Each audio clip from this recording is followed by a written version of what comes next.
Dr. Pritsiolas. I'm an attending physician in the emergency department at Clara Maass Medical Center.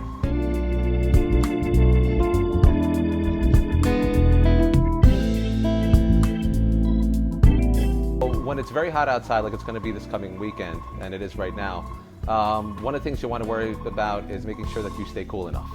So some of that is making sure that you're in that where your surroundings are, whether you're inside or outside, is cool enough. But also it's a matter of staying hydrated. A person's much more likely to suffer from heat-related illness and heat exhaustion when they're dehydrated. On top of that, it's making sure you stay hydrated. When a person is dehydrated, they are much more likely to suffer from heat exhaustion. So making sure you drink plenty of fluids, even if you're not actively exercising. When it's that hot outside, you got to drink the fluids. Some of the don'ts are making sure that when you have to do any outside work, if you can push it off for a couple days, if it's not something that urgently needs to be done, you want to try to avoid doing it until it gets a little bit cooler.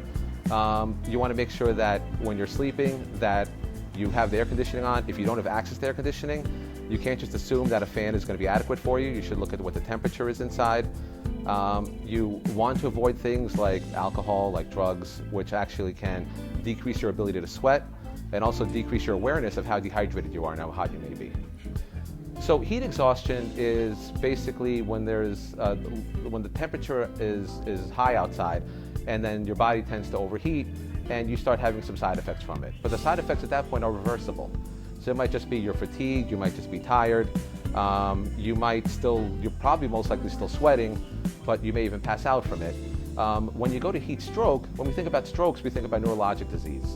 And heat stroke's a neurologic disease. It's something where the body temperature gets high enough, and we're talking over 104, sometimes 105, 106, 107, that the signs and symptoms of a stroke actually happen. So people might be confused, they might appear intoxicated, they might actually not be able to wake up at all. And so those are the people that we actually worry about the most. That's usually the most serious manifestation of heat-related illness. So you want to make sure that for our children, little children or older children, teenagers, make sure you drink plenty of fluids. This is a good time to be indoors and do indoor activities rather than outdoor. For the older people, a lot of times what we don't notice is they might not be sweating. So older people tend to be on more medications. These medications can include blood pressure medications. They can include not even older people, anybody. Antihistamines. Everybody takes Benadryl, everybody takes these other medications because there are a lot of seasonal allergies.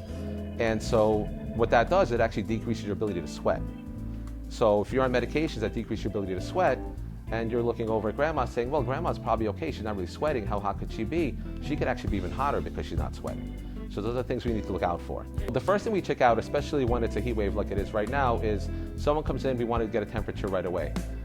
So even when we're first evaluating the patient, what are they here for? Do they have any signs that it could be related to a heat-related illness?